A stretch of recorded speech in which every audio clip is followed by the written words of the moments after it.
Continuamos entonces.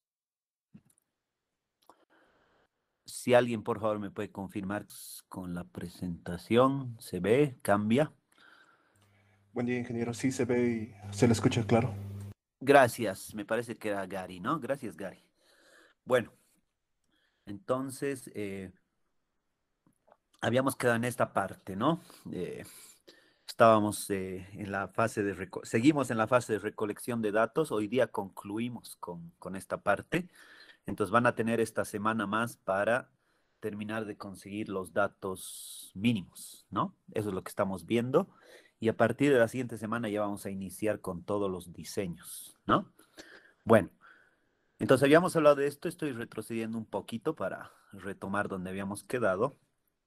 Y habíamos dicho que de los estudios más importantes que hay son dos, básicamente, ¿no? Los de geología e hidrología. Básicamente son esos los dos estudios más importantes en el diseño de presas, ¿no?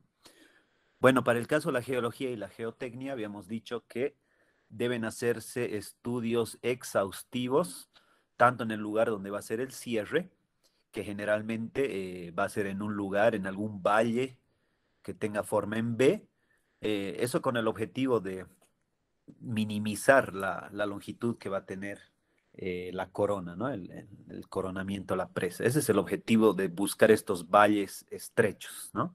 Y a esos lugares le llamamos cierre.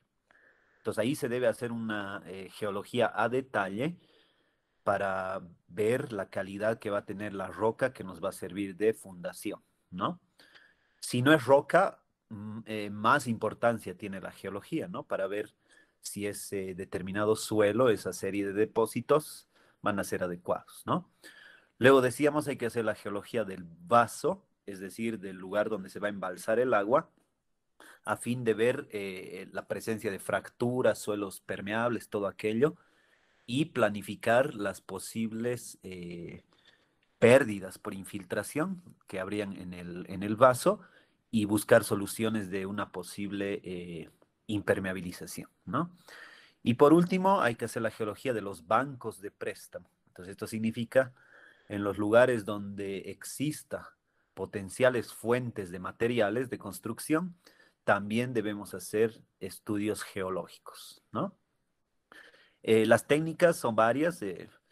Las va a realizar un experto ingeniero geólogo a través de técnicas de visita a campo con libreta de campo, hará prospecciones geológicas, ya en la fase de factibilidad, es decir, de diseño final, ya se harán perforaciones para hacer ciertas verificaciones, se pueden hacer sondeos, ensayos de laboratorio, etcétera. También pueden usarse fotografías aéreas y satélites, ¿no? ¿Qué más? Bueno, ya que hasta lo que hemos hablado. La geología del cierre del vaso y bancos de préstamo con sus respectivos objetivos, ¿no? Como productos, se parte siempre de un mapa geológico. A nivel de todo el país ya tenemos elaborados estos mapas. Lo malo es que tienen escalas demasiado grandes, ¿no? Para ser utilizadas ya en cuencas pequeñas. Entonces, normalmente por eso es necesario que haya un geólogo. De todas maneras, para nuestro proyecto, como difícilmente vamos a poder conseguir datos geológicos a detalle, se puede partir de este tipo de mapas, ¿no? Asimismo, el geólogo, al realizar la prospección y la excavación de perforaciones o calicatas, va a determinar estos mapas estratigráficos, que simplemente es una columna que nos va a mostrar la distribución de los distintos depósitos geológicos de sedimentos que se han ido depositando a través de la historia geológica, ¿no? Y generalmente el geólogo hace una descripción, ¿no? Dice, hasta tal profundidad he encontrado depósitos del terciario con estas características, estas fracturas, etcétera, etcétera. Todo eso lo describe el geólogo, ¿no? Este es otro ejemplo de mapa estratigráfico de columnas, donde ustedes pueden ver la distribución de estos perfiles, ¿no? Donde cada color representa una edad geológica, ¿no? Y ahí se va viendo para cada profundidad qué tipo de depósito se tiene, todo eso, ¿no? Aquí habíamos quedado la anterior clase. O sea, a partir de acá es lo nuevo, ¿no? Entonces, para establecer estos perfiles estratigráficos, se pueden realizar calicatas. Una calicata simplemente es lo que ven en la parte derecha, ¿no? Es una perforación que se puede realizar con maquinaria o se puede realizar utilizando palas, que normalmente se realiza hasta una profundidad de 3 o hasta 4 metros, ¿no? Y tiene esa especie de gradita que permite un fácil acceso a la calicata, ¿no? Es decir, al pozo. ¿Para qué hacemos esto? Para dos cosas. Uno, para identificar la estratigrafía, la columna estratigráfica del terreno, y dos, para tomar muestras que posteriormente se las lleva al laboratorio para hacer los distintos análisis, ¿no? Entonces ahí ven a la derecha, en la figura inferior se puede ver, ahí pueden ver, ¿no? Hay diferentes horizontes que se puede identificar por colores, ¿no? Y ahí puedo saber, llevándolo después al laboratorio, haciéndole análisis de suelos, etcétera, se puede ir ya caracterizando eh, esta columna, ¿no? Bueno, una vez que tengo la muestra, hay que realizar toda una serie de ensayos, tanto de mecánica de suelos como de mecánica de rocas. Bueno, ustedes ya han llevado esta materia, este es un recordatorio. Los mínimos ensayos que deberíamos realizar son los que les muestro acá, y además está acompañado de la respectiva norma, ¿no? Como saben, en Bolivia lamentablemente no tenemos normas propias, entonces se utilizan como guía las normas americanas, ¿no? De la ASTM. Los principales ensayos que deberíamos hacer son los que se ven acá, ¿no? Entonces hay una guía estándar para caracterizar el suelo, en específico esa norma, la ASTM D420, es bastante útil porque es una guía que nos dice cómo caracterizar de manera completa un suelo que va a ser utilizado para diseño y construcción de obras de ingeniería, ¿no? Entonces es una norma bien importante. Hay que hacer estudios de granulometría, límites de Atterberg, que nos permite determinar la distribución de tamaños, ¿no? De los diferentes partículas de suelo. Ahí están las normas. Tenemos que hacer contenido de humedad, el Proctor modificado. El Proctor modificado es uno de los ensayos más importantes. Van a ver más adelante cuando ya estemos hablando del diseño y construcción de presas de tierra. El Proctor es realmente el ensayo más importante porque nos va a permitir para el grado de compactación al que queremos llegar de diseño, para ir verificando ese grado de compactación, se hacen ensayos de Proctor modificado, a fin de verificar que para un contenido de humedad óptima logremos el grado de compactación de diseño, ¿no? Entonces, el Proctor es sumamente clave en el tema de presas de tierra, ¿no? Y esta otra prueba de abrasión Los Ángeles, que ustedes ya la conocen también, es una prueba importante más bien para las presas de hormigón, ¿no? Entonces ahí se conoce la calidad, la resistencia a la abrasión que tienen los agregados gruesos, ¿no? Entonces también es otra prueba clave. Esa se hace en especial en los materiales de los bancos de préstamo, ¿no? Y por último está la clasificación de suelos, ¿no? Que sigue la norma ACTM 2487. Entonces, mínimamente debemos hacer estos ensayos bueno, en laboratorio para nuestras muestras, ¿no? Para el tema de mecánica de rocas, ¿no?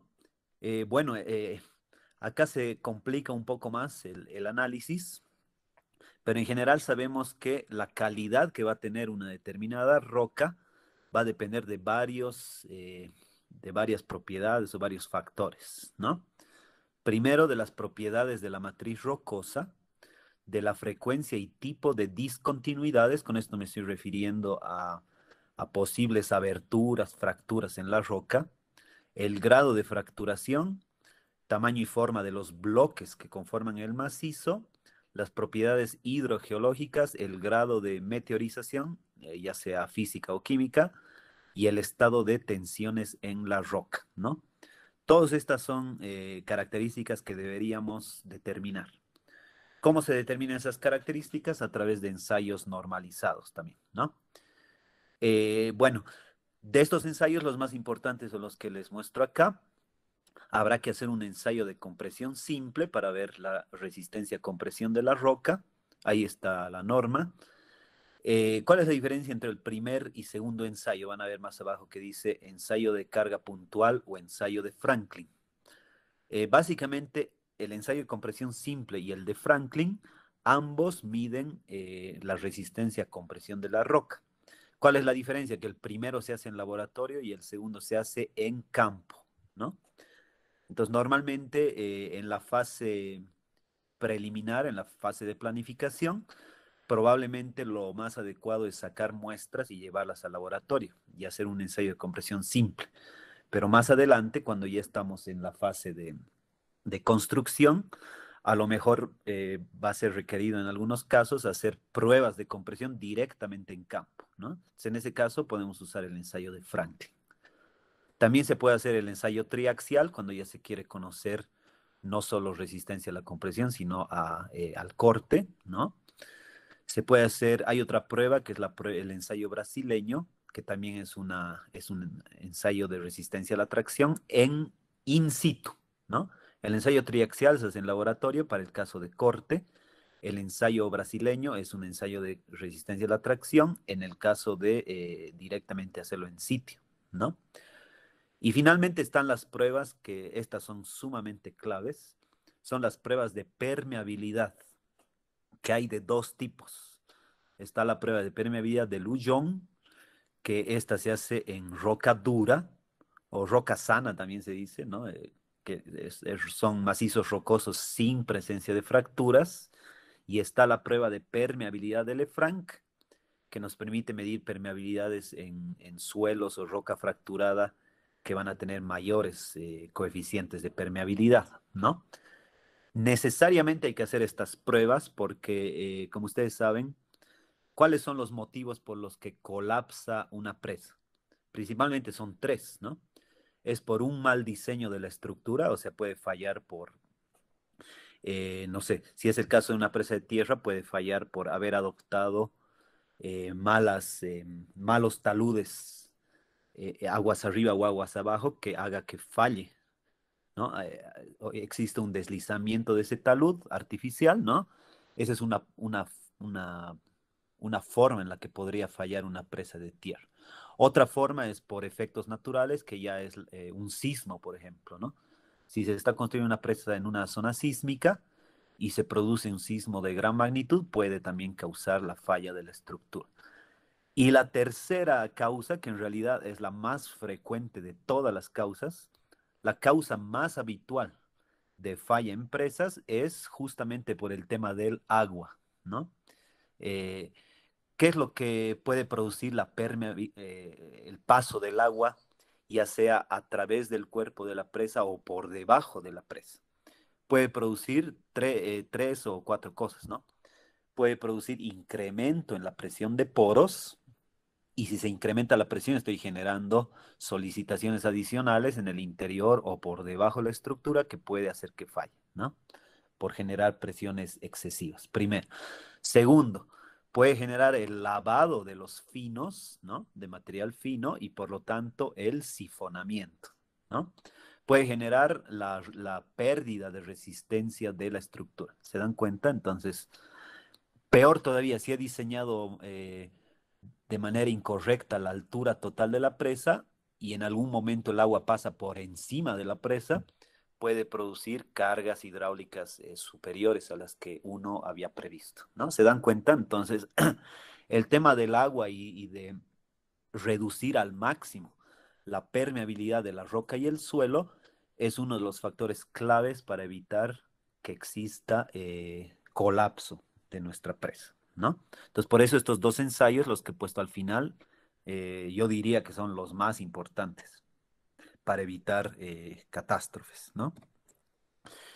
Y en particular acá estoy poniendo un par de diapositivas adicionales que nos muestra qué hacemos cuando a partir del ensayo de Lujon o de Lefranc descubrimos que la roca o el suelo es muy permeable, ¿no? Entonces, para solucionar eso, lo que se debe hacer es impermeabilizar los cimientos de la presa, ¿no? Y eso se puede lograr a través de lo que se llaman pantallas impermeables, en español o en inglés grouting curtains, ¿no? Y esto puede ser construido a partir de, está mal esto lo que he puesto acá, se me ha borrado mi, disculpen, voy a arreglar, esto es lechada, ¿no? Estaba mal, ahora sí. Entonces los posibles materiales o métodos que podemos utilizar para la impermeabilización es la inyección de lechada de cemento, puede ser también de bentonita cemento. La bentonita es una especie de arcilla especial, ¿no? Se puede utilizar el hormigón, se pueden utilizar materiales asfálticos, resinas, se pueden utilizar sustancias químicas, ¿no? Etcétera, etcétera. Y el proceso es este, ¿no? Entonces se utiliza una maquinaria especial que contiene, que lo que hace es perforar con el uso del agua, perfora ya sea la roca o el suelo, ¿no? Entonces, con el efecto de abrasión que tiene el agua, se perfora un cilindro, ¿no? De una determinada profundidad.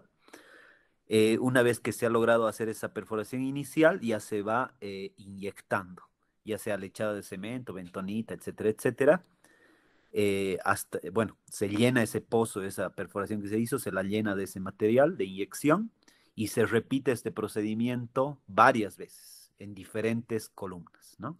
Y si estas columnas se solapan en algún momento, ya se forman estas cortinas impermeables o pantallas impermeables, ¿no? Ese es el método constructivo. Acá hay un ejemplo de, por ejemplo, que se hizo para mejorar las condiciones de la fundación en una presa en Portugal que se llama Ribeira Dio, ¿no? Y lo que pueden ver acá es lo que pasa en la realidad, ¿no? Entonces, inicialmente, ¿qué hacemos?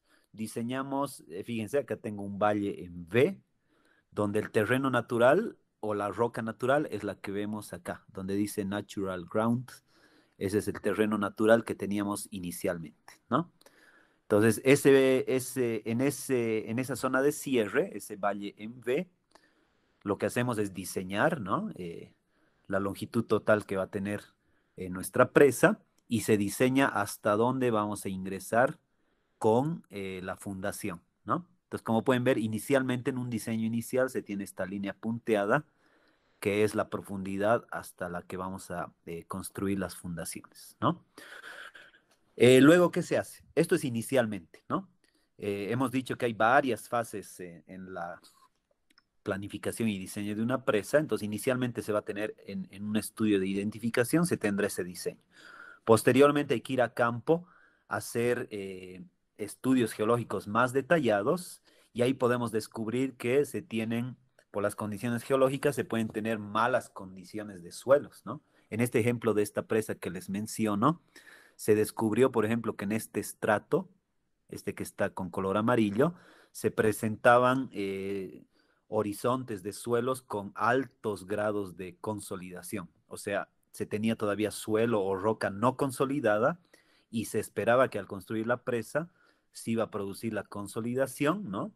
Y como ustedes saben, la consolidación ocurre en varios años, pero puede producir que la estructura descienda su nivel, ¿no? Entonces, para evitar eso había que realizar una mejora del suelo o un tratamiento de consolidación a través de inyecciones, ¿no?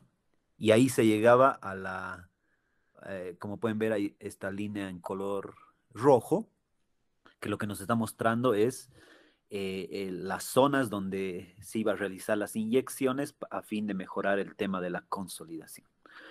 Y más tarde también se descubrió con los estudios geológicos que se tenía presencia de roca fracturada o suelos permeables, ¿no? Entonces, asimismo, se planificó una segunda ronda de inyecciones, que es lo que ven en celeste, que lo que forma es la pantalla impermeabilizadora. Entonces, en este caso hay dos pantallas, dos tipos de inyecciones, una para mejorar la consolidación, es decir, evitar que haya asentamientos que reduzcan la altura de la presa, y hay un segundo tratamiento, que es lo que vemos en verde, que es para mejorar el tema de la permeabilidad, ¿no? Entonces, finalmente, La cota de fundación final que se tuvo en este proyecto es la que se ve en color negro, en esta línea negra, ya no punteada, y más las dos fases de inyecciones, ¿no? Esto es típicamente lo que se va a hacer en el cierre de una presa, ¿no? Vamos a tener un diseño inicial que luego, a través de la interacción con el geólogo, puede cambiar y nos puede sugerir realizar una serie de inyecciones, ¿no? Y para esta misma presa, esta es la vista en sección transversal para que vean cómo se ha hecho ese tratamiento. Entonces, como ven acá, tenemos todas estas líneas que están inclinadas, son las inyecciones que se han realizado para mejorar la consolidación. Entonces, se han hecho varias, ¿no? En cambio, para el tema de la pantalla eh, que nos permite reducir la infiltración, se ha hecho una sola inyección vertical, pero a mayor profundidad, ¿no? De tal manera de que se alcance a la cota de ese horizonte, ese sedimento que es permeable, ¿no? Entonces son diferentes, ¿no? Son diferentes las formas de realizar las inyecciones. Se llega a diferentes cotas con diferentes inclinaciones, como ven acá, ¿no? Perfecto. Bueno, esos son los estudios que se pueden realizar con los métodos de Calicatas, que son métodos clásicos, y hemos visto todos los ensayos que hay que realizar de suelos y de rocas, ¿no?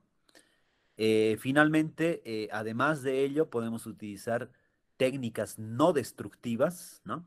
Hasta ahora hemos visto técnicas, el hecho de hacer una perforación o una calicata es un método destructivo porque de alguna manera estamos alterando las condiciones de los suelos que están ahí, ¿no? Entonces se pueden realizar también complementariamente estudios geofísicos, ¿no? Que lo que hace es utilizar equipos especializados y determinar características geológicas sin métodos destructivos, ¿no? Y de estos hay de dos tipos, están los métodos eléctricos y los métodos sísmicos, ¿no? Entonces acá les muestro rapidito. Los métodos eléctricos utilizan equipos que lo que hacen es lo siguiente, ¿no? Entonces se instala acá un generador que va a generar una determinada corriente, una intensidad de corriente I, ¿no? Y esa corriente va a ingresar, va a ser transmitida a través de los distintos estratos que conforman un suelo, ¿no? Y como cada suelo es diferente, cada suelo tiene una resistividad diferente, va a ir, eh, va a ir, ¿cómo podemos decir? Va a ir reflejando estos campos electromagnéticos, los va a reflejar con diferentes resistividades. ¿Y cómo se mide eso? A través de una serie de ánodos y cátodos que se van colocando a lo largo de una longitud que medimos, que típicamente es 30 metros, ¿no? Entonces, como ven acá, cada 5 metros se colocan estos sensores que lo que van a hacer es medir las diferentes resistividades a lo largo de una determinada longitud, ¿no? Cuanto más separados estén, en este ejemplo se ve que cada sensor está separado 5 metros, ¿no? Si yo lo separo mucho más, voy a llegar a mayores profundidades de prospección, ¿no? ¿Y cuál es la ventaja de esto? Que luego la información que es medida por cada sensor es procesada y nosotros podemos hallar este tipo de mapas del subsuelo, donde cada color va a representar una determinada resistividad. Y cada resistividad está asociada a un determinado tipo de suelo. Eso ya se conoce por laboratorio, ¿no? Entonces, para una determinada resistividad, yo voy a saber si en ese lugar hay fracturas, si hay agua, si es roca, si es arena, etcétera, etcétera, ¿no? Y sin necesidad de hacer una excavación.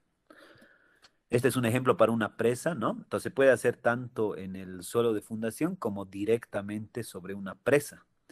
Entonces también se puede colocar los sensores a lo largo del cuerpo de la presa para investigar cómo está conformada la presa, ¿no? Entonces se puede hacer cada año, cada 10 años, también para hacer un mantenimiento, ¿no? De la presa y ver las condiciones.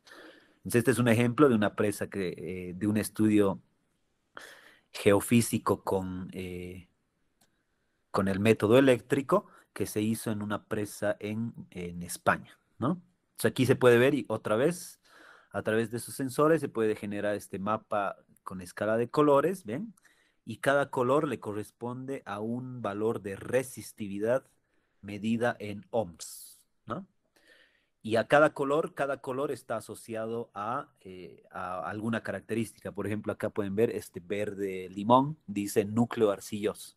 Entonces puedo ver dónde está distribuido eso, ¿no? Hay colores celestes que están generando anomalías. Esto puede ser por la presencia de agua en su interior, que probablemente puede estar afectando, ¿no? A la integridad de la presa. Si se detecta eso, entonces ya hay que decidir, ya hay que tomar decisiones para corregir esos problemas, ¿no? Colores rojos, sustratos rocosos, ¿se dan cuenta? Entonces, todo eso incluso se puede identificar lugares donde hay posibles fracturas y teniendo estos resultados ya podemos tomar decisiones para correctivas, ¿no? Entonces es interesante la aplicación de estos métodos. El segundo método es el método sísmico, que es similar el funcionamiento, ¿no? La diferencia es que en lugar de utilizar una fuente de campo electromagnético, lo que vamos a usar es ya no ondas electromagnéticas, sino ondas sísmicas, ¿no? Eso quiere decir que en un determinado punto nosotros generamos una onda sísmica. Esto se puede generar a través de la caída de un peso, se puede generar con explosivos, ¿no? Acá yo puedo colocar dinamita, explota y va a generar una onda sísmica. O la caída de un martillo también, ¿no? Entonces hay toda una serie de dispositivos que se usan para generar las ondas sísmicas. ¿Y qué pasa después? Las ondas sísmicas van a ingresar al sustrato y van a ir otra vez, van a ir siendo reflejadas por los distintos materiales que ahí existen, ¿no? ¿Y cómo detectamos las ondas reflejadas? A través de unos sensores que se llaman los geófonos, ¿no?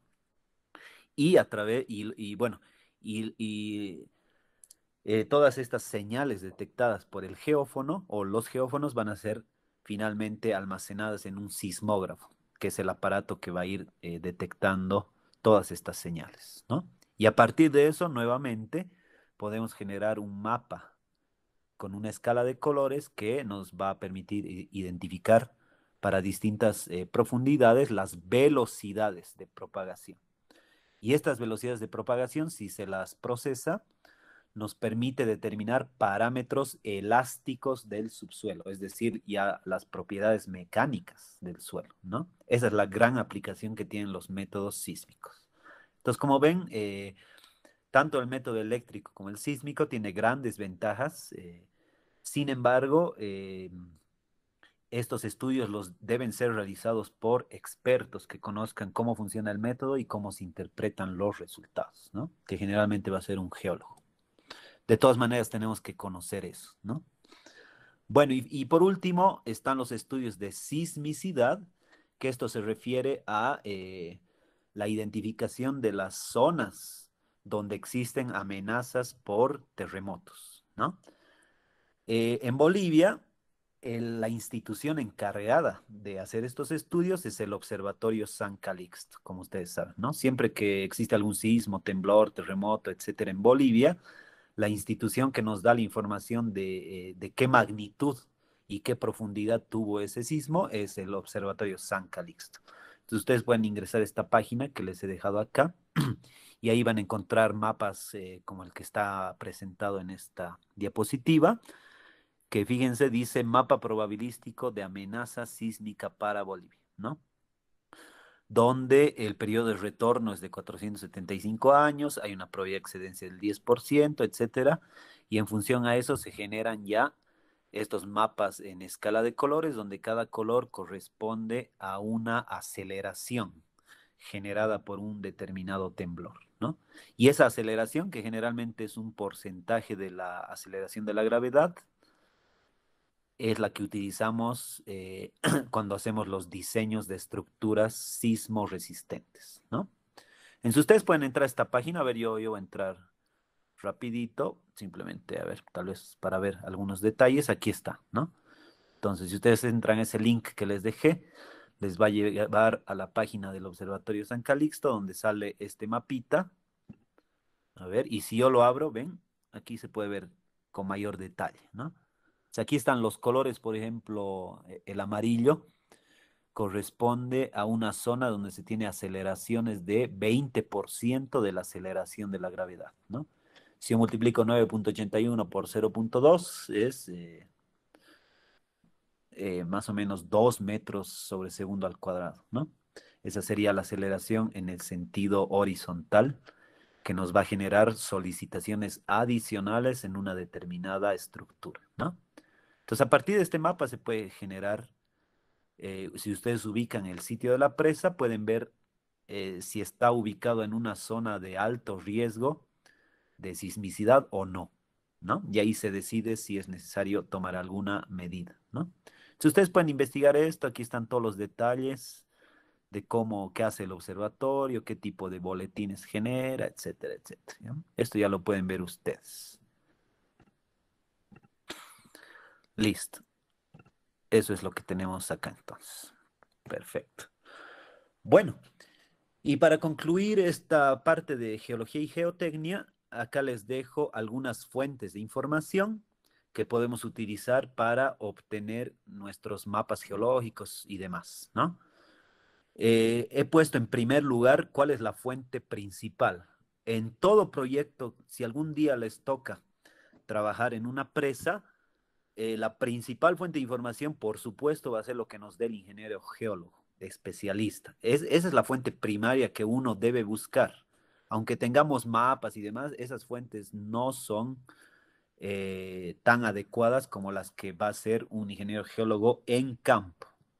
¿Y por qué digo esto? Porque el otro tipo de fuentes están elaboradas en escalas muy grandes, ¿no? Entonces, como ven, en el segundo puntito, ustedes van a poder encontrar un mapa geológico de Sudamérica. Si ustedes entran a esa página, van a encontrar, es un mapa que se puede abrir en cualquier sistema de información geográfica.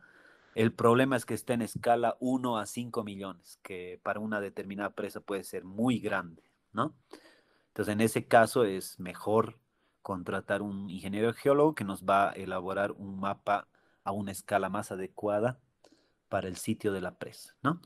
De todas maneras, obviamente, para que ustedes puedan trabajar en el proyecto, obviamente no contamos con un geólogo, entonces deben usar alguna de las otras dos fuentes. O si encuentran otra, pueden usarla, ¿no? Entonces, pueden usar esa página donde está el mapa geológico de Sudamérica o la tercera, que es la página del geoportal o el geovisor del estado, bueno, de Bolivia. Si ustedes entran a la segunda página, van a encontrar varios mapas temáticos, incluso hay mapas de suelos, hay mapas de todo tipo. A ver, puedo entrar tal vez al segundo. Bueno, puedo entrar a las dos para simplemente para mostrar. Entonces, por ejemplo, este es el mapa geológico de Sudamérica que ha sido elaborado por técnicos del Servicio Geológico de Colombia, ¿no? Y el mapa básicamente es este, ¿no? Nos muestra en una escala 1 a 5 millones el mapa geológico de Sudamérica, ¿no? Que, bueno, tiene una leyenda, o sea, uno se lo puede bajar esto en formato PDF, en formato imagen, o también se lo puede bajar, como ven acá, se lo puede bajar en un formato que puede ser abierto. Por ejemplo, aquí hay geodatabases, ¿no? Que puede ser abierto por ArcGIS. Si uno utiliza otro sistema de información geográfica, lo puede bajar en formato TIFF, que es un formato que también, en formato raster, que también puede abrir un sistema de información geográfica y les va a dar este mapa. Lo bueno de bajarlo en un formato SIG es que se pueden medir áreas, etcétera, ¿no? Eso ya les puede servir para el proyecto, ¿ya? Y en esta página que les he pasado están todos los detalles, ¿no? Aquí dice en base a qué se ha construido, etcétera. Está en español e inglés y en portugués, ¿no? Etcétera, etcétera. Aquí dice para Bolivia, Argentina, etcétera, cada país, quiénes han sido los colaboradores y demás, ¿no? Entonces pueden entrar a esa página, es una opción. O la segunda opción era esta otra página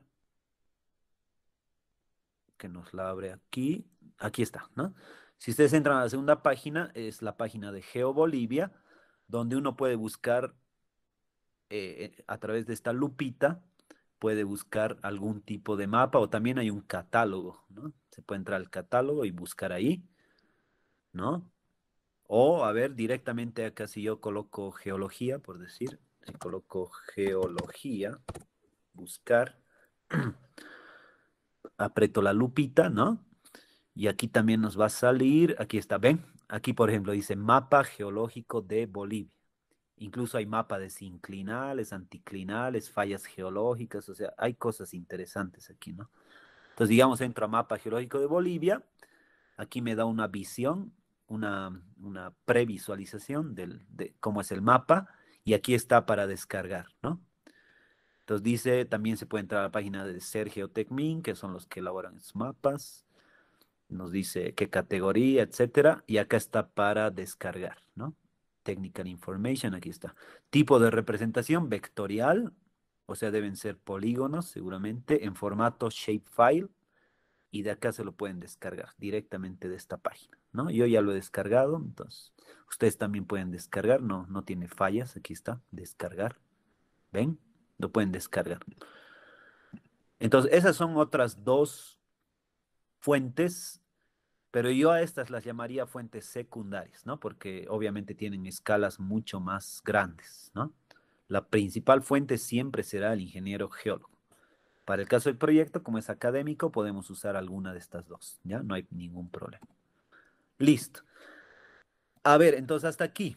Si se dan cuenta, hasta este punto ya deberíamos tener varios tipos de datos. Ya deberían haber descargado el modelo digital de elevación con información topográfica. Ya deberían tener sus curvas características, ¿no? Fuera de eso, ya deberíamos tener mapas de cobertura vegetal. Y ahora, con esto más que estamos viendo, ya deberíamos tener mapas geológicos. ¿No es cierto? Entonces, incluso han visto que hay mapas de fallas. Si uno se baja el mapa de fallas, podría usarlo en el proyecto bueno, para justificar si es necesario hacer inyecciones, etcétera, ¿no? Como hemos visto en una diapositiva anterior. Entonces, vayan, vayan viendo bien estos datos para ir armando su proyecto, ¿no? Bueno, ahora vamos a entrar a ver las propiedades de los materiales. Las más importantes, ¿no? Acá yo estoy resumiendo lo más importante, lo que considero más importante, ¿no? Bueno, en cuanto a las propiedades de los materiales, sabemos que en el caso específico de presas, son tres los materiales que utilizamos de construcción, ¿no? La roca, el suelo y el hormigón. Esos son los tres materiales que vamos a utilizar casi en su totalidad para construir presas, ¿no? Entonces, por supuesto, debemos realizar pruebas o ensayos o laboratorios, ¿no? Para establecer las propiedades de estos materiales. ¿Cuáles son las propiedades más claves que deberíamos considerar? A ver, son las siguientes, ¿no? La densidad, la permeabilidad, la deformación, consolidación y resistencia, entre otros, ¿no? Deben ser estudiadas a través de los ensayos pertinentes, ¿no? A fin de que podamos diseñar una estructura hidráulica segura, factible, apropiada, ¿no? Entonces, esos son los estudios. O sea, acá los resumo muy rápido, ¿no? Entonces, lo primero que debemos hacer, ya sea que estemos construyendo una presa de tierra, una presa de hormigón o con enrocado, debemos conocer la densidad de esos materiales, ¿no? Entonces, la densidad es una de las propiedades más importantes. Lo interesante de la densidad es que de alguna manera podemos diseñar la densidad de un determinado suelo o incluso del hormigón, ¿no es cierto? En el caso de un suelo, por ejemplo, la densidad yo la puedo alterar a través de la compactación, ¿no? Cuando nosotros utilizamos equipos de compactación, lo hacemos con el objetivo de incrementar la densidad de un determinado suelo. Y en el caso del hormigón, ¿cómo podemos jugar con la densidad? A través de una selección de los agregados, ¿no? Utilizando distintos tipos de agregados, podemos también modificar la densidad del hormigón, ¿no? ¿Y eso en qué va a repercutir? Una mayor densidad implica menor deformación y mayor resistencia, ¿no?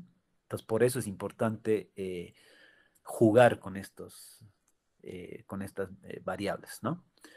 Bueno, dependiendo de si estamos trabajando con suelos o hormigones, existen dos normas para hacer las pruebas de densidad, ¿no?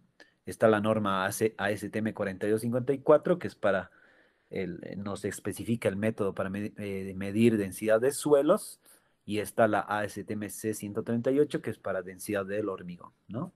Entonces, normalmente vamos a usar esas normas para medir la densidad ya sea de suelos o del hormigón. Luego viene la permeabilidad, que hemos hablado bastante, ¿no? La permeabilidad justamente se realiza con el objetivo de evitar el posible colapso de una presa por sifonamiento, por asentamiento, por incremento de presión de poros, etcétera, ¿no? Entonces es otro ensayo clave, ¿no? Como hemos visto anteriormente, la podemos realizar en campo a través de las pruebas de Lujon o Lefranc o en laboratorio, ¿no? En el caso de rocas, además, debemos conocer que hay dos tipos de permeabilidad. Está la permeabilidad primaria y está la permeabilidad secundaria en el caso de rocas. ¿Cuál es la permeabilidad primaria? Es la permeabilidad que se debe a la porosidad que va a tener la roca, ¿no? En cambio, tenemos la permeabilidad secundaria, que más bien está asociada al paso del agua, no a través de los poros de la roca, sino a través de las discontinuidades, es decir, las fracturas. Si existieran fracturas en la roca, el agua obviamente va a pasar, pero no porque la roca sea impermeable, sino porque tiene fallas, fracturas, ¿no? Esa es la permeabilidad secundaria. Hay que identificar ambas, porque tienen diferente, obviamente la permeabilidad primaria tiene coeficientes de permeabilidad bajísimos, porque la roca es prácticamente impermeable, ¿no es cierto? En cambio, la permeabilidad secundaria puede llegar a ser muy alta, el coeficiente de permeabilidad.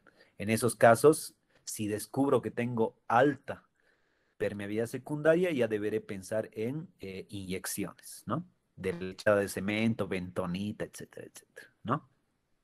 En el caso del suelo, solo existe un tipo de permeabilidad asociada a los vacíos del suelo, ¿no? Y finalmente, ¿de qué depende la permeabilidad del hormigón? Depende de la dosificación, es decir, qué cantidad de arena, gravas estamos utilizando, eso va a determinar la permeabilidad.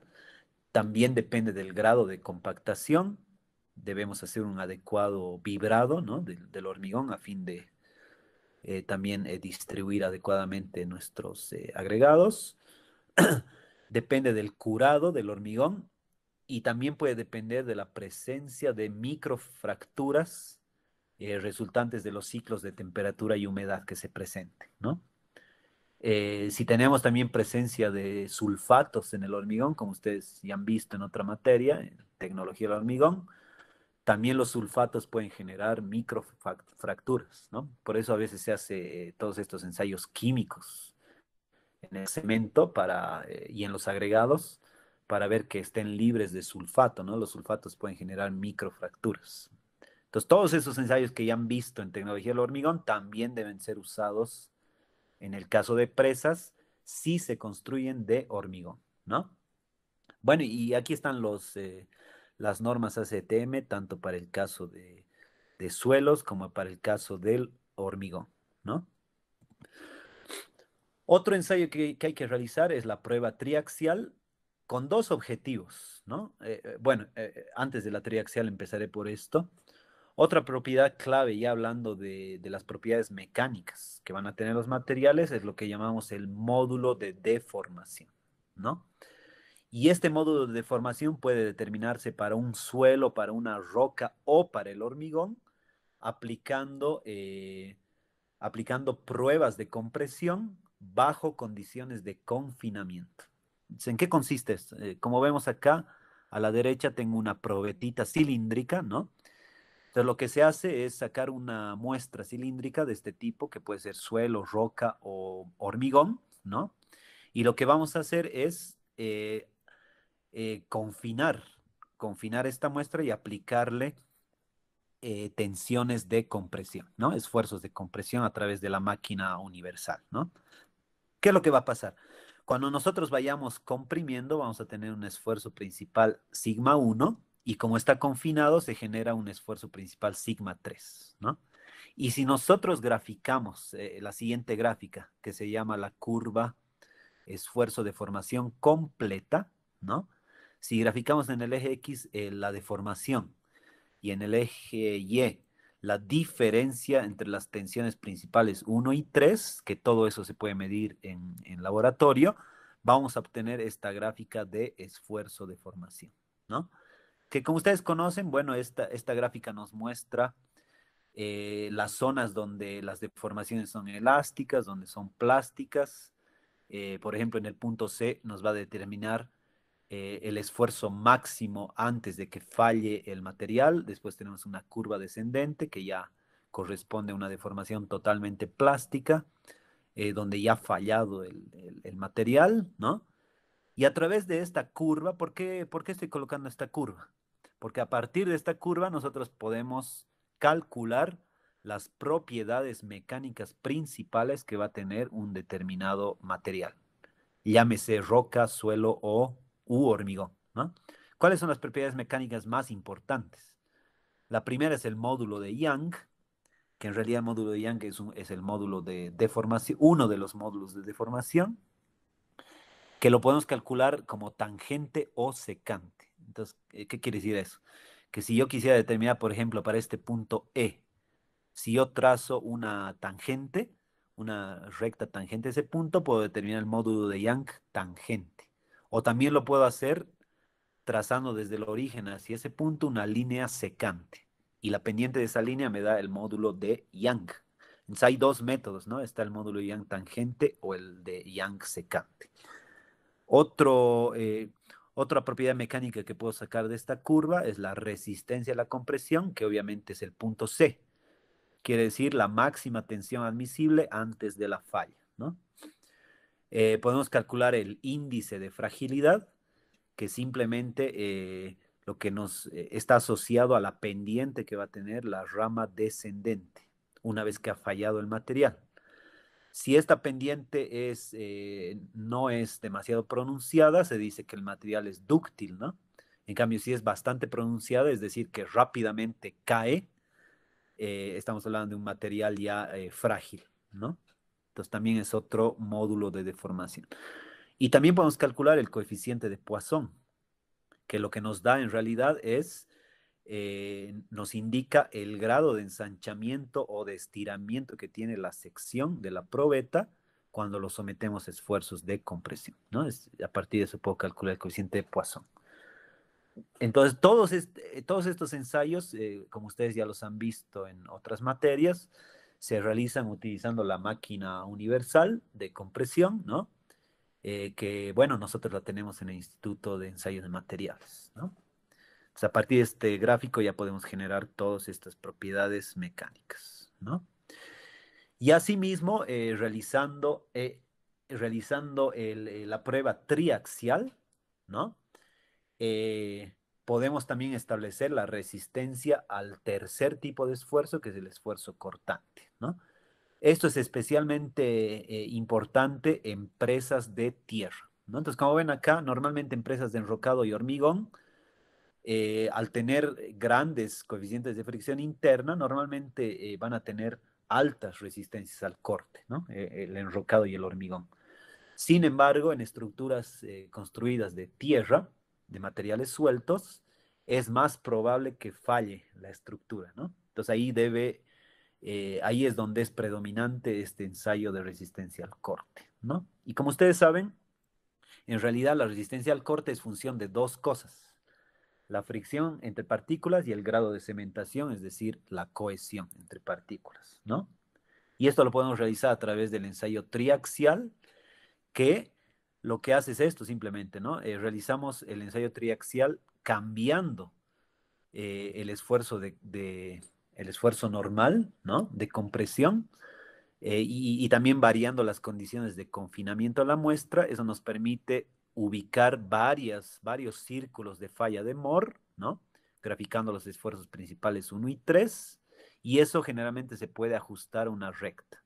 Y esa recta lo que nos expresa es el criterio de Mohr-Coulomb, que nos dice que el esfuerzo, la resistencia al corte está dado por la cohesión y el ángulo de fricción interno. Entonces, ¿qué quiere decir esto? Que, en resumen, cuando hablamos de los ensayos sobre las propiedades que tienen los materiales, debemos realizar todas estas pruebas de laboratorio a fin de ya tener listos estos parámetros físico-mecánicos, ¿no? Que nos van a permitir hacer el diseño estructural de la presa, ¿ya? Ahora, para el caso, en la vida real se hace así. Se saca muestras de todos los materiales que vamos a usar para la construcción y se los lleva al laboratorio y se saca eso. Eso es en la vida real. Como nosotros estamos trabajando en un proyecto, obviamente no podemos ir al laboratorio y hacer estos ensayos. Entonces, lo que yo les voy a pedir, esto no es para la próxima semana, pero sí es para que lo vayan pensando. Para el caso del proyecto, lo que ustedes tienen que hacer es adoptar valores de estas propiedades físico-mecánicas, ¿no? Ya para la fase, cuando entremos a la fase del diseño estructural. Y en el proyecto lo único que tendrán que hacer es mostrar los valores que han asumido y justificar por qué han asumido esos valores, ¿no? Entonces esta fase del proyecto va a ser de bastante criterio, ¿no? Ahí ustedes adoptarán, si es una presa de enrocado, adoptarán una determinada densidad de la roca, una determinada resistencia a compresión de la roca, etcétera, etcétera, ¿no? Si fuera de tierra, adoptarán la cohesión más el coeficiente de fricción interna, adoptarán una determinada coeficiente de permeabilidad y demás, ¿no? Y justificando, ¿no? Esa es la idea del proyecto. Entonces, les estoy dejando hecho todo este recordatorio a fin de que ustedes ya empiecen a pensar qué valores van a ir adoptando. Entonces, vayan investigando esto. No es para ya nomás, pero sí vayan pensándolo, ¿no? Bueno, y para terminar, ya con esto ya acabamos esta fase de recolección de los datos.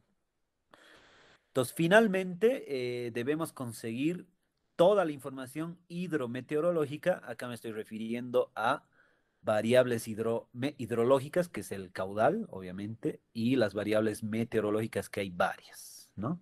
Entonces, estos son datos, otra vez, sumamente claves para hacer el diseño geométrico de la presa, ¿no?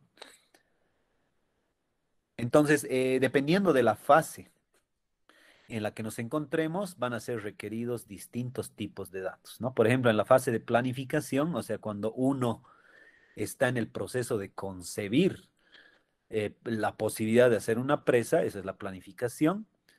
Los datos claves son las series temporales de caudales medios y los caudales máximos que se tengan en el canal principal y los tributarios de la cuenca de aporte, ¿no? Eso voy a colocar textual. Entonces, caudales medios y caudal en el canal principal y sus tributarios y los tributarios de la cuenca de aporte, ¿no? Eso sí quiero enfatizar, listo. Y ya. Entonces, ahora sí. Entonces, ¿a qué me refiero con esto? Y acá está una de las grandes falencias que tenemos, no solo en Bolivia, sino yo diría en Latinoamérica, que es el mismo problema, ¿no? Idealmente, antes de construir una presa, ya deberíamos tener funcionando en ese lugar una estación meteorológica que ya esté midiendo toda la información de precipitaciones, temperaturas y demás. Y más importante que eso, en el río principal ya deberíamos tener series de los caudales. Y teniendo esa información, recién se puede pensar en hacer una presa. Eso es en el mundo ideal que nosotros los hidrólogos quisiéramos, ¿no? Lamentablemente no es así. En la vida real, a alguien se le ocurre hacer una presa en algún lugar, bueno, generalmente la motivación es la presión que tiene una determinada población, ¿no? Entonces, últimamente hay mucho requerimiento de los municipios para que se construyan presas para los sistemas de riego, ¿no? Lamentablemente, en esa zona donde se va a implementar los proyectos, rara vez, por no decir nunca, hay información ni de caudales, peor de datos meteorológicos. Entonces, ahí, ahí se debe trabajar con un ingeniero hidrólogo experto, ¿no es cierto? Otra vez un especialista que a criterio logre generar toda esta información que va a ser utilizada para diseñar hidráulicamente la presa, ¿no? Entonces, en un mundo ideal, por eso he puesto en la fase de planificación, idealmente deberíamos tener esos datos. En la vida real nunca se tiene, por si acaso, ¿no? En otros países sí, en China, en Estados Unidos, en casi todos los países europeos sí disponen de esos datos. En la realidad latinoamericana, no. Bueno, en la fase de diseño, o sea, cuando ya estamos en los estudios de identificación y los estudios TESA, se van a determinar los parámetros de diseño basándonos en los caudales de crecida, la interacción que van a tener con las estructuras hidráulicas, los flujos estacionales y la capacidad del embalse, ¿no? Todos esos datos deberíamos conocerlos cuando estamos en la fase de diseño. Y por último, en la fase de construcción, o sea, cuando ya está la empresa constructora en la zona, vamos a requerir hidrogramas de crecida para el periodo de construcción. Entonces, ¿qué significa eso? Que deben determinarse los hidrogramas de crecida para el periodo de retorno correspondiente a la fase de construcción, que generalmente acá utilizamos periodos de retorno de 2 hasta 5 años, ¿no? ¿Para qué se generan estos hidrogramas? Para diseñar las obras de derivación temporales y el cronograma de construcción, ¿no? Entonces, como ustedes saben, para construir una presa, ¿qué tengo que hacer? Primero tengo que desviar el curso de agua natural para poder tener un área seca donde voy a construir la presa. No puedo construir la presa mientras esté corriendo el río, ¿no es cierto? Entonces hay que hacer unas ataguías, se llaman, que simplemente son unos canales que van a derivar, va a derivar el curso de agua principal en otra dirección, ¿no? Y para diseñar estas ataguillas, debo conocer cuáles van a ser los caudales máximos en periodos de retorno de 2 hasta 5 años, ¿no? Eso es en la fase de construcción. Cuando ya estamos en el periodo de funcionamiento o de vida útil de la estructura, es aconsejable instalar estaciones automáticas que estén funcionando continuamente en la presa. ¿Para qué? Para controlar en tiempo real que la presa esté operando en condiciones óptimas. Entonces, ahí ya se tiene que tener un modelo hidrológico calibrado en el cual nosotros introduzcamos datos y nos va a automáticamente generar los caudales que están ingresando a la presa y con eso podemos hacer una operación correcta de la presa, ¿no? Eso es lo que debería hacer EPSAS, ¿no es cierto? EPSAS debería tener instaladas estaciones automáticas en todas las presas que administra y además debería tener ya modelos hidrológicos calibrados de tal manera de introducir los datos actualizados y verificar que efectivamente la presa está funcionando correctamente y evitar las crisis del agua como la del 2015, ¿no? Además de eso, además de tener instaladas estaciones automáticas, se debe tener modelos hidrológicos calibrados funcionando con pronósticos climáticos, ¿no? ¿Y qué son los pronósticos climáticos? Es lo que vemos todos los días en la tele, ¿no? Cuando las presentadoras de televisión dicen, de aquí, el día de mañana, el miércoles y hasta el lunes, no sé qué, las temperaturas en el país van a estar así, etcétera, ¿no? Ese es un pronóstico. Solo que existen pronósticos mucho más elaborados donde nosotros a partir de modelos climáticos podemos saber en cortos periodos de tiempo cómo se va a comportar en el futuro el clima, ¿no?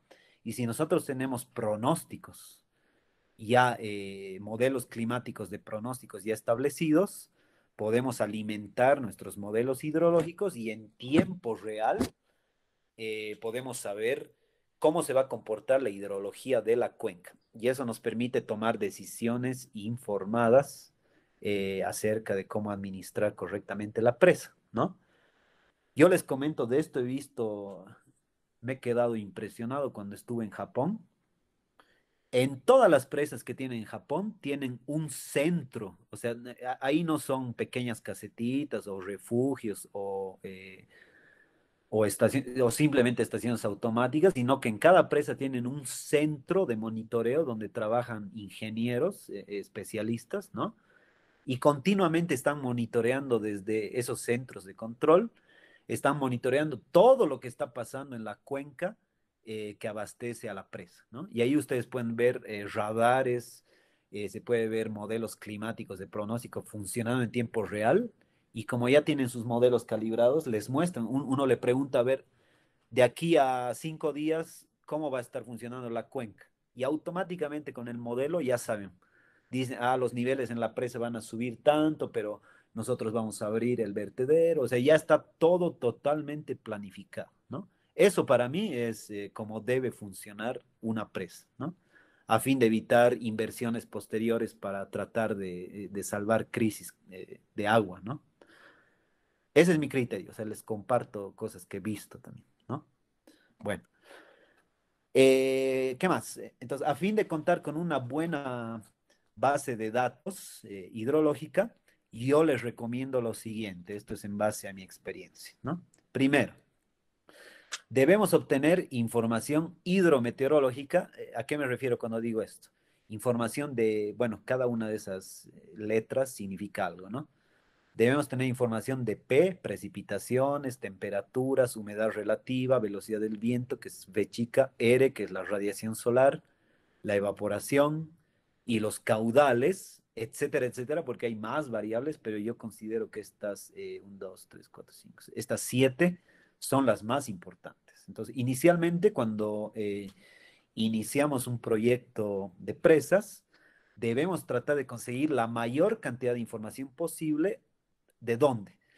De redes de estaciones que han sido medidas a largo plazo, y con esto me estoy refiriendo mayores a 30 años, ¿no? Y lamentablemente esta es otra falencia que tenemos en nuestro país, que son muy pocas las estaciones que tienen datos con tan larga extensión, ¿no? En todo caso, acá, bueno, idealmente voy a colocar eso. Mayor a 30 años debería ser idealmente, pero mínimamente debería ser mayor a 10 años. Mínimamente, mayor a 10 años voy a poner mínimamente, ¿no? Listo. Y esta recomendación no es mi recomendación, esta recomendación está basada en lo que nos dice la OMS, ¿no? La organización, perdón, estoy mal, la OMM, dice, con esto del coronavirus, estoy traumado con la OMS. Es la OMM, ¿no? Entonces, la Organización Meteorológica Mundial, que en realidad es la máxima autoridad en lo que se refiere al monitoreo, ¿no? La OMM sugiere que para hacer un buen balance hídrico debemos mínimamente tener datos de 30 años. Pero dice que en los casos extremos se puede aceptar hasta 10 años, ¿no? Entonces acá esta es una sugerencia para algo que ya ustedes ya deben tomar en cuenta, que cuando les toque hacer diseños de presas deben buscar datos de por lo menos 10 años, mejor si es más de 30, ¿no? Primera recomendación. Segunda, aún teniendo esta información, se recomienda, o más aún en lugares donde no se tienen mediciones, ¿no? Se recomienda llevar a cabo campañas de aforo, ¿no? De corto plazo. ¿Qué quiere decir eso? Que por lo menos se debería medir un año. Y acá es algo que yo me he peleado muchas veces cuando he trabajado en empresas con la gente del ministerio, ¿no? Lamentablemente en el ministerio, a veces cuando licitan proyectos, esos proyectos tienen plazos de 3 meses, 4 meses, hasta 6 meses, ¿no? Y les comento, yo siempre me peleaba en el ministerio cuando trabajaba en este tipo de consultorías, porque me decían, en 3 meses tienen que entregar el proyecto. Y cuando nosotros les pedíamos los datos de caudales, no existía, ¿no? Y, incluso en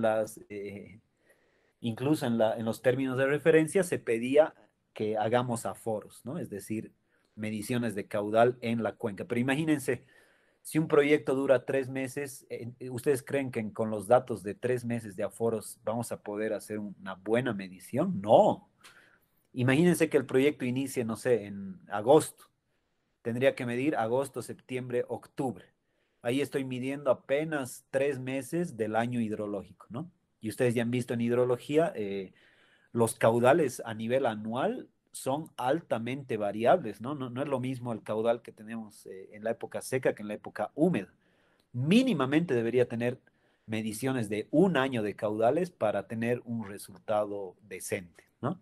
Y esto es algo con lo que siempre y van a ver, ustedes van a renegar igualito que estoy renegando ya ahorita, porque lamentablemente tenemos el pensamiento tan de corto plazo que nada se planifica adecuadamente, ¿no? ¿Y por qué les doy esta reflexión? Porque estoy seguro que en algún momento alguno de ustedes puede llegar a un cargo de decisión en algún gobierno.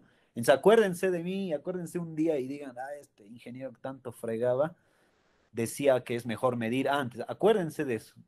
Y en realidad nosotros como ingenieros tenemos que ser los que cambiemos esta cultura de hacer los proyectos de manera tan informal, ¿no es cierto?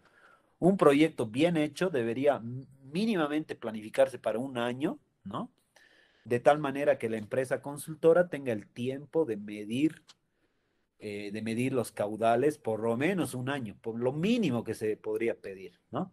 Idealmente, como les he dicho en el punto anterior, idealmente en la fase de planificación deberíamos tener 10 años antes de hacer una licitación, ya deberíamos tener instalados estos dispositivos, ¿no? Eso es en un mundo bien planificado, ¿no? En nuestro medio, bueno, hay que adaptarse a las limitaciones, ¿no? Pero de todas maneras, yo lo mínimo que pediría, si pudiera decidir, es esto, ¿no? Que mínimamente a una empresa se le dé el tiempo de un año para que pueda medir, ¿no? Y van a ver, se van a dar cuenta de cómo funciona lamentablemente las cosas. Bueno, y uno tiene que hacer magia con lo poco que tiene, ¿no? Esa es la importancia de tener un buen criterio de hidrología, ¿no? Bueno, otra recomendación es, muchas veces, aún si no tenemos información medida, podemos reconstruir ya sea niveles máximos o mínimos en un río, utilizando registros históricos u otro tipo de evidencia, ¿no? Entonces, muchas veces se puede verificar en una determinada zona, por ejemplo, eh, se puede ir se puede buscar en las pilas de puentes, por ejemplo. Generalmente quedan marcadas en el mismo hormigón, quedan marcados el máximo nivel hasta al que ha llegado un río. Y se puede asumir que ese es el máximo nivel y se puede reconstruir eventos de inundaciones, ¿no? Lo mismo con sequías. Si un río, si nosotros entrevistamos a una población, podemos saber, en base a lo que ellos han observado, podemos saber hasta dónde han llegado máximo o mínimo los niveles de un río. Esa es una información bien útil. Es cualitativa, pero sirve, ¿no? Y por último, esta es mi recomendación que más insisto, ¿no? El proyecto necesariamente debe incluir la instalación de estaciones automáticas para medir variables meteorológicas y caudales al ingreso y salida del embalse, ¿no? Entonces, lamentablemente, en los términos de referencia para empresas constructoras, normalmente se licita para que construyan la presa y listo, ahí terminó, ¿no? Yo considero que además de eso debería ser obligatorio que en los términos de referencia se coloque que la empresa constructora deba implementar una estación automática, o sea, que se deje instalada una estación en el lugar donde se ha construido la presa. ¿Esto para qué va a servir? Para lo que hemos hablado antes, ¿no? A partir de información de estas estaciones se puede generar eh, el control que va a tener que va a tener la presa durante la fase de operación, ¿no? Entonces, sí o sí, esta es mi recomendación también. Ojalá me hagan caso, ¿no? Que debería colocarse eso también, ¿no? Bueno, y para terminar, ¿cuáles son entonces las fuentes de toda esta información? Entonces, la fuente principal, por supuesto, es el CENAMI, ¿no? El Servicio Nacional de Meteorología e Hidrología. El CENAMI tiene implementado un sistema que se llama el SISMET, del cual podemos descargar datos. Ahorita les voy a mostrar eso, tal vez ya lo conocen. A ver, rapidito, de una vez puedo ir a esto antes de que se nos pase el tiempo. Nos queda 10 minutitos, ¿no? Bueno, entonces si ustedes ingresan a esa página que les he dejado, les va a llevar a la página del Senami, ¿no? Bueno, donde uno puede leer sus reportes, etcétera. Y acá en esta pestañita que dice Sistema de Información, ustedes van a ver, dice Base de Datos Sistema Meteorológico SISMET. Y haciendo clic ahí, les va a llevar a, bueno, un poquito está lento, aquí está, ¿no? Les va a llevar a esto, a la base de datos del Senami, que tiene disponibles datos mensuales y datos diarios, ¿no? Ahora, lo que yo les recomiendo es descargar datos diarios, porque, ¿por qué les digo esto? Porque vamos a requerir los datos diarios para hacer nuestros diseños, ¿no?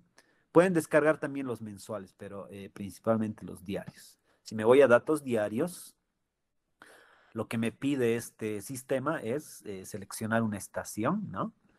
Entonces, naturalmente yo debo conocer primero qué estaciones están cercanas a la cuenca de estudio. Entonces, este es un trabajo que ya deben ir realizando, por si acaso. La siguiente semana ya vamos a entrar a los estudios hidrológicos. Ahí les voy a enseñar, o más que enseñar, les voy a recordar qué técnicas de la materia de hidrología las aplicamos en el caso de presas, ¿no? Vamos a utilizar varios programas y demás. Y para eso ya vamos a necesitar datos climáticos. Entonces ya tienen que empezar a buscar qué estación de todas estas que están en la lista del Senami, qué estación o estaciones se encuentran cercanas a la cuenca que ustedes tienen. Una forma de verificar rápidamente es, acá el Senami también tiene el sistema SIGE. En ese sistema SIGE se tiene uno puede buscar por departamento qué estaciones se tiene, etcétera. O la otra opción es que también les puedo pasar, yo tengo un reporte acá. Esto lo voy a subir al Classroom, ¿no? Este es un reporte que ha hecho el Senami el 2014, ¿no? Eh, lo que muestra es un diagnóstico de la red de estaciones del Senami y además muestra unos mapas. Me voy directamente a los mapas. Lo pueden leer ustedes, ¿ya? Aquí está, ¿no? Entonces, digamos, para Cochabamba, acá está. Tiene un mapa con todas las estaciones que están en Cochabamba, ¿no? Entonces uno puede buscar que si su cuenca está por acá, digamos, en la coordenada, digamos, 900.000 y no sé, 801.000, bueno, a ver, no, 900.000 oeste y 8.210.000 norte, o sur, mejor dicho, digamos que ahí está mi cuenca. Entonces puedo saber que todas estas estaciones, Coari, San Benito, Cochabamba, todos son cercanos. Y conociendo esas estaciones, me vengo al sistema, al SISMET, busco la estación, digamos, esa de Coani con K, ¿dónde está? KLK, no, Coari, ahí está, Coari, y aquí me dice las variables, busco la variable que quiero descargar, digamos, precipitación, y acá me da los años, ¿no? Entonces, en esta estación hay desde el 2011 hasta el 2019. Entonces, digamos, me voy a 2011, visualizar, y aquí está, ¿no? Bueno, el Senami utiliza estos asteriscos para identificar datos no medidos, ¿no? Entonces, el 2011 prácticamente no hay nada, pero el 2012 ya se medía, ¿no? Entonces, lo que tienen que hacer es copiar estos datos a una planilla Excel, ¿no? Perfecto, etcétera, etcétera, ¿no? Entonces, de esa manera tienen que ir trabajando, ¿no? Eso es para el caso de Senami, ¿no? Ahora, Senami no es la única institución que tiene estaciones, por si acaso, ¿no? Hay otras instituciones que generalmente son instituciones académicas que también tienen sus estaciones, ¿no? Entonces les muestro algunos ejemplos. Está el IRD de Francia, que tiene un proyecto que se llama GlacioClim, que GlacioClim tiene estaciones automáticas, pero lo malo de esto es que GlacioClim es un proyecto que está enfocado al estudio de glaciares, ¿no? Entonces, solo se tiene estaciones en un glaciar en Bolivia, que es el glaciar Songo, que está en Huayna Potosí. Entonces, a lo mejor estos datos les pueden servir al grupo que ha elegido la presa Songo, ¿no? A ellos les puede ser. Y estos datos, a ese grupo, si entran a esta página, se pueden bajar gratuitamente, ya están liberados sus datos, ¿no? En el TUNI Condoriri, nosotros como Instituto de Hidráulica de la carrera, ¿no? Tenemos un proyecto que se llama el Proyecto Grande, donde medimos, también tenemos estaciones automáticas en TUNI Condoriri, ¿no? Lamentablemente todavía no hemos liberado nuestros datos porque estamos todavía en periodo de investigación y como ustedes saben, cuando se hace investigación, los datos están restringidos por un cierto periodo, ¿no? Seguramente en los próximos, yo estoy planificando que en los próximos meses ya vamos a generar una plataforma y vamos a empezar a liberar nuestros datos también, ¿no? Este es en un futuro cercano que va a estar disponible, ¿no? Otro ejemplo de instituto que tiene datos es el Instituto de Ecología, el Instituto de Geografía y el IRD han instalado una boya hidroclimática en el lago Titicaca, que es bien interesante. Si ustedes entran a esta página que les he dejado, aquí está. Fíjense, ¿no? Una boya hidroclimática simplemente es este aparatito, es una estación automática, pero que está instalado en un bote que está flotando en el lago menor, ¿no? Y que mide, ustedes si entran a esta página van a ver los detalles, ¿no? Esta boya mide, aquí está meteo, digamos, me voy. Fíjense, mide temperatura del aire, humedad relativa, presión, precipitación, radiación solar, dirección del viento y velocidad del viento, la mide en el mismo lago, ¿no es cierto? Y acá hay algunos gráficos, o sea, es interesante esto. Hay datos de este tipo también, ¿no? Entonces lo pueden ver si gustan. Y seguramente hay muchos más, ¿no? Acá yo he puesto los que conozco. Seguramente hay otras más. Y asimismo, hoy en día la tecnología ha avanzado tanto que ya no se utiliza solo estaciones en tierra. Hoy en día podemos utilizar información generada por satélites, ¿no? De todos esos satélites hay un montón, hay más de 10 o 20 satélites que miden clima, ¿no? Yo los he agrupado en tres grandes grupos, ¿no? Están los satélites que administra EUMETSAT, que es un servicio de satélites climáticos de la Unión Europea. Ustedes pueden entrar a esta página. Está la serie de satélites de NASA, que se puede consultar en esta página, y están los satélites que maneja la Agencia Espacial Japonesa, JAXA, ¿no? Pueden entrar a esta página. ¿Qué es lo interesante de esto? Lo interesante de la información satelital es que genera datos en cualquier región del mundo, ¿no? O sea, uno puede descargarse datos de precipitación, temperatura, etcétera, de cualquier zona del mundo, incluso si no hay estaciones en tierra. Lo malo es que no podemos usar esa información de manera directa, ¿no? Para utilizar información generada por satélites, necesariamente debe validarse con información en tierra y ese es un proceso bastante complicado, ¿no? De hecho, en el Instituto de Hidráulica se han generado ya 3 o 4 tesis que han evaluado productos satelitales en algunas cuencas de Bolivia, ¿no? Y seguramente se van a abrir muchas más tesis. A ver, ustedes que ya están casi por ingresar al último semestre, los que estén interesados en entrar a la mención hidráulica, hay varias tesis para evaluar satélites, ¿no? De todas maneras, yo estoy seguro, ¿por qué estoy poniendo esto? Estoy seguro que en las próximas décadas ya van a mejorar tanto los métodos y tecnologías que van a predominar los datos satelitales. Ya no vamos a necesitar Cenami ni nada de eso, ¿no? Yo tengo esa visión, o sea, estoy casi seguro que en las próximas décadas los satélites ya van a llegar a una precisión tan alta que ya no va a ser necesario estaciones en tierra, ¿no? Eso yo pienso. Bueno, perfecto. Entonces, hasta aquí concluye nuestro primer capítulo, que era bastante largo, pesado, ¿no? Entonces, lo que yo voy a hacer es, voy a subir hoy día mismo 3 cosas al Claro. Voy a subir la presentación completa, o sea, todo lo que hemos visto, todas estas diapositivas las voy a subir ya completas al Classroom, primera cosa. Segunda cosa que voy a subir al Classroom es este texto que les he dicho del Cenami, si alguien quiere, no, no es este, PDF, no está, aquí está. Este texto del Cenami, que es el diagnóstico de sus estaciones, si alguien quiere revisar, también lo voy a subir. Y finalmente voy a subir un formulario de Google, ¿no? Ustedes van a encontrar un link que les va a llevar a este formulario de Google. Y en este formulario, ¿qué les va a pedir? Entonces les va a pedir por grupo colocar el nombre de los integrantes, el nombre de la empresa donde están trabajando y acá deben marcar la información que ya han recolectado.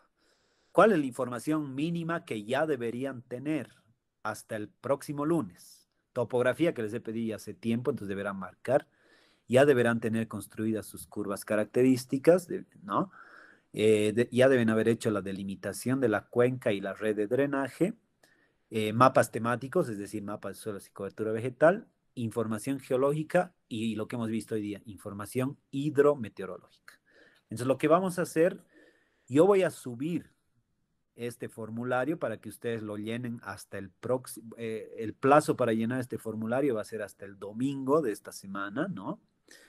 Y ustedes deben marcar con total honestidad, deben marcar por favor con... Ay, disculpen, justo me están llamando.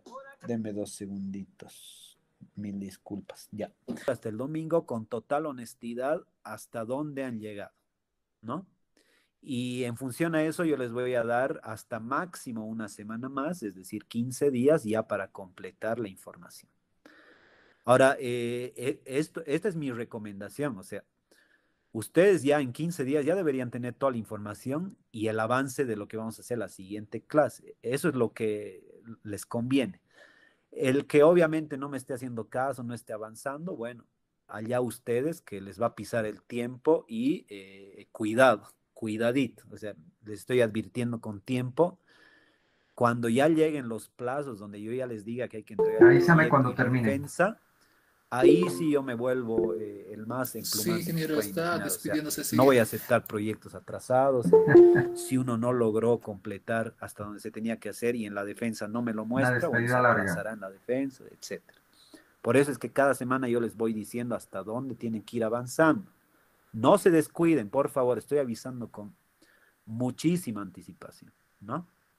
Bueno, entonces con esto habríamos concluido. Por favor, revisen el Classroom, ya les he dicho qué materiales voy a subir, ¿no? Ingeniero, Y yo he sacado mis curvas de nivel por ArcGIS y como la presa ya Creo que tiene un recién van a embalse, salir toda las esa listas superficie oficiales de del agua inscritos, ¿verdad, me Juventud? genera como ¿Alguien una sabe algo? planicie en las curvas de nivel. ¿Eso cómo lo tomo como planicie o hay que generar otras curvas de nivel, Inge? ¿Ya terminaron JTP? para que podamos, No, todavía, ingeniero. para que podamos Sigue. discutir, hubiera sido interesante que me puedas mostrar. No sé, Vladimir, si en algún otro momento me puedes escribir tal vez por el WhatsApp, podemos fijar otra reunión. O Está bien. mejor, a ver, mejor otra cosa, haremos otra cosa, porque tal vez otros grupos igual tienen. A ver, les ruego, los que tengan problemas como el que está manifestando Vladimir o cualquier otro tipo de problema, la siguiente clase, lo primero que podemos hacer es eso, ver ese tipo de problemas. Les doy esa opción o la otra opción es, si quieren, podemos fijar un día en la semana, en esta semana, de consultas, ¿no? Y yo puedo habilitar un link y los que tengan consultas se pueden conectar y ahí lo vemos, ¿no? Tal vez eso es mejor. Bien. Supongo que ha terminado. Sí, ingeniero, me parece buena idea porque hay